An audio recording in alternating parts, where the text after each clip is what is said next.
الحمد لله رب العالمين والعاقبة للمتقين ولا عدوان إلا على الظالمين وأشهد أن لا إله إلا الله وحده لا شريك له ولي الصالحين وأشهد أن محمدا عبده ورسوله وصفيه من خلقه وخليله سيد الأولين والآخرين اللهم صل عليه وعلى آله وصحبه ومن اتبعهم بإحسان إلى يوم الدين أما بعد.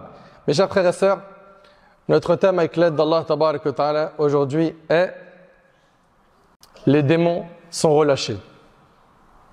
Les démons sont relâchés. Chers frères, chères sœurs, pendant le mois de Ramadan, par la grâce d'Allah Tabarak wa Ta'ala, on a jeûné, on a prié, on a lu le Coran, on a été nombreux à faire le maximum. Pourquoi? Pour nous rapprocher d'Allah Tabarak wa Ta'ala. Et cela a été facile, car les démons étaient enchaînés. Les démons étaient enchaînés, c'était donc quelque chose de facile. Et surtout que c'était une adoration qui était faite en groupe. Je parle du jeûne, Tarawih. Et donc, quand elle est faite en groupe, elle est plus facile à faire. On s'est concurrencé dans le bien. Et on a fait des efforts. Et là, Ramadan nous a quittés. Et ça y est, les démons ont été relâchés. Et la guerre a recommencé. La guerre des démons contre les fils d'Adam. La guerre a repris. Allah Ta'ala dans le Coran, il nous a mis en garde contre le shaitan. Contre le fait de suivre ses pas. Allah Ta'ala il nous dit Ya ayyuhalladhina amanu la tattabi'u khutuwati ash-shaytan wa man yattabi' khutuwati ash-shaytan fa innahu ya'muru bil fahsha'i wal munkar. Ô vous qui croyez, ne suivez pas les traces de Satan qui ordonne la débauche et le blâmable à quiconque suit ses pas. Allah Tabarak wa Ta'ala nous a ici mis en garde contre cet ennemi déclaré. Ô vous qui croyez, ne suivez pas les traces de Satan qui ordonne la débauche et le blâmable à quiconque suit ses pas. Et malheureusement, qu'est-ce qui se passe quand la personne se détourne d'Allah? Lorsque la personne se détourne d'Allah Tabarak wa Ta'ala et refuse de suivre le chemin du din, de suivre les commandements d'Allah subhanahu wa ta'ala, qu'est-ce qui se passe? Dès que la personne s'écarte du din d'Allah, et bien à ce moment-là, Allah tabarak wa ta'ala, il lui désigne un diable qui devient son compagnon inséparable. Allah ta'ala il dit وَمَنْ يَعْشُ عَنْ ذِكْرِ الرَّحْمَنِ نُقَيِّدْ لَهُ شَيْطَانٍ فَهُوَ لَهُ قَرِينٌ. Allah ta'ala il dit quiconque s'écarte du rappel du tout miséricordieux, nous lui désignons un diable qui devient son compagnon inséparable. Tu t'écartes de la religion, Allah il te désigne un diable qui devient ton compagnon inséparable.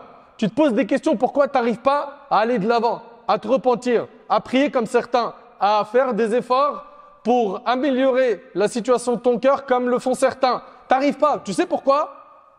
Parce que tu as mis une croix sur le din. Parce que la religion pour toi, ce n'est pas un mode de vie. Parce que Ramadan pour toi, malheureusement, tu l'as considéré comme une pause dans ta vie, une pause de haram. Tu as fait une pause, tu as appuyé sur le bouton pause dans ta vie pendant 30 jours et après Ramadan, tu as remis play. Allez, on réactive les relations illicites. Allô, ça fait longtemps que je t'ai pas vu. Et on reprend la relation avec une telle. Et c'est reparti pour la fornication. Et c'est reparti pour la drogue. Et c'est reparti pour les péchés qu'il avait arrêtés temporairement. Ces gens-là n'ont pas compris que Ramadan, c'est pas un objectif, c'est un moyen. C'est pas un objectif en soi, c'est un moyen d'être pieux, c'est un tremplin spirituel. C'est-à-dire que normalement, Ramadan, tu as tellement normalement mis le paquet que tu as assez de force pour pouvoir tenir toute l'année. C'est un entraînement. Et certains, malheureusement, ils ont cru que Ramadan, c'est un objectif en soi. Donc, qu'est-ce qu'ils ont fait? Ils ont mis le paquet pendant 30 jours. Ils ont jeûné. Dans le meilleur des mondes, ils ont jeûné. Pour certains. D'autres, ils ont fait plus d'efforts. Mais il y en a, ils se sont limités à quoi? À jeûner uniquement. Et après Ramadan, ça y est, il est reparti. Bah, si tu te détournes du chemin d'Allah, Allah il te désigne un diable qui devient ton compagnon inséparable. Et t'es mal barré. T'es mal barré, toi, qui est dans cette situation. Qui a un shaitan à ses côtés, qui le pilote, qui le contrôle. Allah tabarak wa ta'ala il nous dit ألم تر أنا أرسلنا الشياطين على الكافرين تؤزهم أزا. N'as-tu pas vu que nous envoyons contre les infidèles des démons qui les incitent au mal? comprends-le, que le diable, il incite au mal.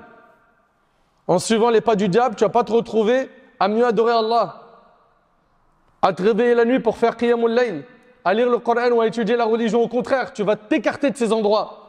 Ta hantise sera d'être dans un endroit où on parle d'Allah. Et toute personne qui suit les pas du diable est en train de s'autodétruire.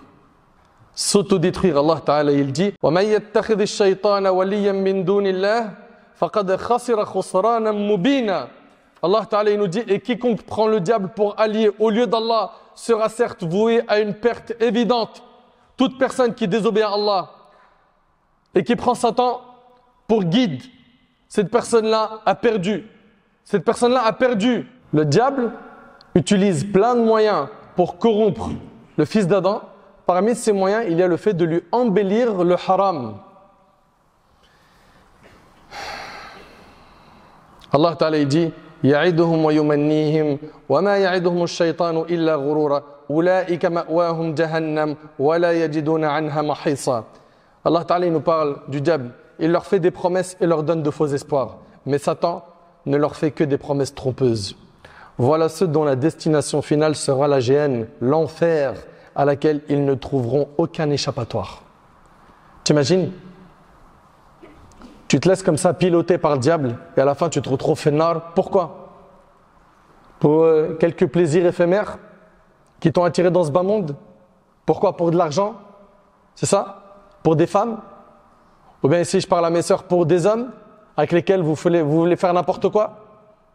Pour quelle raison tu as mis une croix sur le dîn ? Pour quelle raison tu as suivi les pas du diable ? Pourquoi tu as fait ces mauvais calculs ? Veux-tu faire partie des perdants, ceux qui vont regretter le jour du jugement ? Le diable, il ne s'arrête jamais d'égarer les gens. Depuis Adam alayhi salam jusqu'à aujourd'hui, il égare les gens. Il est venu voir notre père Adam. Et qu'est-ce qu'il lui a fait ? Il l'a fait tomber dans le péché. Adam lui a obéi en pensant qu'il était véridique. Il a désobéi à Allah tabarak wa ta'ala. Suite à cela, il a été sorti du paradis, n'est-ce pas ? Allah Azza wa Jalla a pardonné à Adam. Et il nous a mis en garde contre le fait de tomber dans l'erreur de Adam, qui est quoi ? D'obéir à Satan. Allah Ta'ala il dit Ya bani Adam, la yaftinannakum ash-shaytan kama akhraja abawaykum min al-jannah. Ô fils d'Adam, que Satan ne vous trompe point, comme il a trompé vos parents en les faisant sortir du paradis. Allah subhanahu wa ta'ala nous met en garde contre cet ennemi. Est-ce qu'on écoute attentivement, oui ou non ? Allah Ta'ala il nous dit Inna ash-shaytana lakum adow fattakhidhuhu adowa innama yad'u hizbahu liyakunu min ashabis sa'ir. Satan est pour vous un ennemi. Considérez-le donc comme tel. Allah il nous a pas dit de prendre Satan pour allié. Au contraire, c'est un ennemi. Il ne fait qu'appeler ses suppôts à devenir les hôtes du brasier. Allahu Akbar. L'imam al-Shawkani rahimahullah, dans l'explication de ce verset, il dit combattez-le. Combattez Shaitan en obéissant à Allah et en ne le suivant pas dans la désobéissance à Allah. Voilà comment on le combat. Il te demande de regarder une image haram, d'écouter des clips haram. Tu le combats en obéissant à Allah. Il te combat en te disant dors, prie pas. Non, prie et ouvre le Coran, lis le Coran, obéis à Allah. Allah Ta'ala il nous dit وَإِمَّا يَنْزَغَنَّكَ مِنَ الشَّيْطَانِ نَزْغٌ فَاسْتَعِذْ بِاللَّهِ إِنَّهُ سَمِيعٌ عَلِيمٌ. Et si une insufflation de Satan se présente à toi, cherche refuge auprès d'Allah car il entend et c'est tout. Si jamais tu vois que le diable il commence à te chuchoter des idées sombres, dis a'udhu billahi minash shaitanir rajim. Demande à Allah tabarak wa ta'ala de te protéger de Satan. Et vous savez, le jour du jugement, le diable il va faire un discours. À qui ? Aux gens de l'enfer. Et ce discours-là, franchement, quand tu l'écoutes, wallah, il arrache le cœur. Vraiment, il fait peur. Allah Ta'ala il nous dit dans Sourate Ibrahim, dans le verset 22, وقال الشيطان لما قضي الأمر إن الله وعدكم وعد الحق ووعدتكم فأخلفتكم وما كان لي عليكم من سلطان إلا أن دعوتكم فاستجبتم لي فلا تلوموني ولوموا أنفسكم ما أنا بمصرخكم وما أنتم بمصرخي إني كفرت بما أشركتموني من قبل إن الظالمين لهم عذاب أليم. Et quand tout sera accompli, ça y est, Ahlul Jannah ils sont fil jannah. Les gens du paradis sont au paradis. Et ahlun nar fil nar. Les gens de l'enfer, ils sont en enfer. Le diable dira, il fait un discours aux gens de l'enfer, qui vont subir un châtiment douloureux. Le prophète, alayhi salatu wassalam, en nous parlant du châtiment le plus léger en enfer, il a dit, celui-ci consiste à ce qu'on lui mette des braises sous la plante des pieds qui font que son cerveau bouillonne. Et cette personne pense qu'elle a eu le plus grand châtiment. Allahu Akbar. Le plus petit châtiment, c'est qu'on te mette des braises de feu sous la plante des pieds, jusqu'à ton cerveau il bouillonne. Ça, c'est le plus petit châtiment en enfer. Qui parmi nous veut s'exposer à ça? Subhanallah, dans un hadith, le prophète alayhi salatu wassalam, il nous enseignait que pour atteindre le fond de l'enfer, il faut mettre 70 ans. 70 ans pour arriver au fond de l'enfer. Et la personne sera en train de brûler de manière permanente. Mais qui est fou pour accepter ça pour lui? Qui? Si personne ne veut de ce châtiment, mais il faut faire attention à cet ennemi qui a juré par Allah qu'il va tout faire pour nous égarer. Subhanallah, il a défié le Seigneur des mondes. Et malheureusement, qu'est-ce qu'il a beaucoup de suiveurs derrière lui? Combien ils sont nombreux à lui avoir obéi, à être ses esclaves, à être ses pions, ses instruments. Allah Ta'ala il nous dit, et quand tout sera accompli, le diable dira, certes Allah vous a fait une promesse de vérité, tandis que moi je vous ai fait une promesse que je n'ai pas tenue. Allahu Akbar. Allahu Akbar. Je n'avais aucune autorité sur vous, si ce n'est que je vous ai appelé et que vous m'avez répondu. T'imagines, le diable il va dire, je n'avais aucune autorité sur vous. Je vous ai juste donné une idée. Et vous m'avez suivi. Allahu Akbar. Ne me faites donc pas de reproches, mais faites-en à vous-même. Mais t'imagines un peu le culot, subhanallah. Le diable qui dit, ne me faites pas de reproches, faites-en à vous-même. C'est à cause de vous. Moi, je vous ai juste donné des idées. Et c'est une réalité. Quand tu as vu le diable tirer les pieds de quelqu'un pour lui dire, allez, va fumer du shit, va faire un braquage, va t'embrouiller dans une cité, ou va consommer telle chose qui est haram, ou faire tel acte haram. Jamais. Juste il vient, il donne la mauvaise idée et malheureusement, il y en a trop qui mordent à l'hameçon. Pourquoi? Ils ont été trop séduits par ce bas monde, à croire qu'on va vivre ici éternellement. Ne me faites donc pas de reproches, mais faites-en à vous-même. Je ne vous suis d'aucun secours. C'est-à-dire quoi? Je peux rien pour vous, je peux pas vous aider. Et vous ne m'êtes d'aucun secours. En deux mots, chacun pour sa peau. Je vous renie de m'avoir jadis associé à Allah. Certes, un châtiment douloureux attend les injustes. Allahu Akbar. Est-ce qu'il y en a un parmi nous ici qui aimerait vivre cette scène Fenari Jahannam? Il y en a un parmi nous qui aimerait entendre ça en live, en enfer? Je pense pas. On est d'accord ou pas? Je pense pas qu'il y en a un qui dit ah, franchement moi, pourquoi pas un petit tour? Même pas une microseconde, on est d'accord? Mais si tu veux pas rester une microseconde Fennar en enfer, il faut que tu te reprennes en main. Il faut que tu fasses le compte avec ton âme. Tu fasses le bilan de tes actions. T'en es où avec Allah? Est-ce que tu as été injuste envers quelqu'un? Est-ce que tu as lésé quelqu'un? Est-ce que tu t'es repenti des fautes que tu as faites? Ces péchés que tu fais sans cesse, avec tes yeux, avec ta langue, avec tes oreilles, avec ta main, quand est-ce que tu vas les arrêter? Mes chers frères, mes chères sœurs, soyons donc sur nos gardes de cet ennemi qui a juré par Allah qu'il allait égarer les fils d'Adam. Et bien évidemment, les ruses du diable, elles sont faibles. Envers qui? Envers les pieux. Les pieux, par la grâce d'Allah Tabaraka wa Ta'ala, ils arrivent à écarter le diable de leur chemin. Pourquoi? Les pieux, c'est des gens qui entretiennent leur foi. C'est des gens qui font attention à leurs œuvres. C'est des gens qui surveillent le compte de leurs bonnes actions, comme certains surveillent les applications pour regarder leur compte bancaire. J'en suis où? Les dépenses, les retraits. Ah, je vais avoir un virement, il faut que je recharge le compte. Eh bien, le pieux, il fait la même chose avec quoi? Avec son compte de bonnes actions et de mauvaises actions. Il le surveille de près. Il n'est pas insouciant.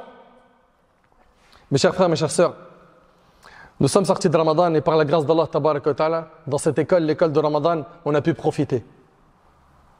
On a pu sortir avec des enseignements, avec une foi qui a augmenté. On a fait plus de bonnes actions pendant ce mois béni qu'en temps normal.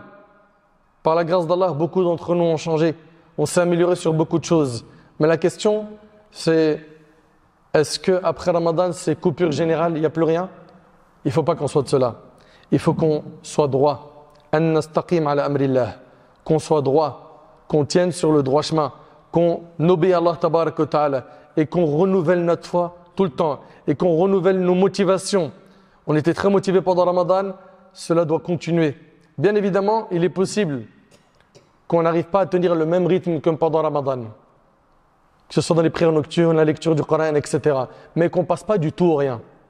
Qu'on ne passe pas d'un effort exceptionnel à je redescends au zéro, voire à moins 10 ou à moins 100 ou à moins 1000. Non, ne soyons pas de cela. On ne doit pas être les adeptes du tout au rien. Si pendant Ramadan, tu as excellé ou tu as fait quelques efforts, après Ramadan, poursuis. Même si ça va être faible, ce n'est pas grave. L'essentiel, c'est que ce soit fait avec constance. Comme le prophète alayhi salatu wa sallam nous a enseigné, les œuvres les plus aimées auprès d'Allah, c'est celles qui sont constantes, même si elles sont minimes. Vise donc la constance, même si ça sera peu. Toi qui lisais beaucoup de Coran pendant Ramadan, qui a fait le nécessaire pour faire beaucoup de dhikr, qui a fait beaucoup d'istighfar, beaucoup de dua, après Ramadan, essaye de garder un rythme même minime. C'est-à-dire quoi? Tu lisais 20 pages par jour de Coran, t'en lisais même 40, t'en lisais 60. Après Ramadan, au moins 5-6 pages, selon tes capacités. Un peu moins, un peu plus, selon tes capacités, mais que ça dure dans le temps. Mais que ça dure dans le temps. Pareil pour les prières. C'est pas on a prié pendant tout le mois Tarawih et après Ramadan, il n'y a plus aucune prière surrogatoire. Pourquoi? Il n'y a plus le witr, il n'y a plus de nawafil. Pourquoi? Non. Garde un minimum. Dans les invocations, pareil. Dans le jeûne, ahibati fillah, subhanallah, le prophète alayhi salatu wa sallam, il nous a enjoint de jeûner les 6 jours de Shawwal pendant le mois de Shawwal. Donc on ne lâche pas les efforts. Et on poursuit, on continue. Et surtout pas de marche arrière. Surtout pas de marche arrière. Qu'on préserve l'existant et qu'on rajoute dessus.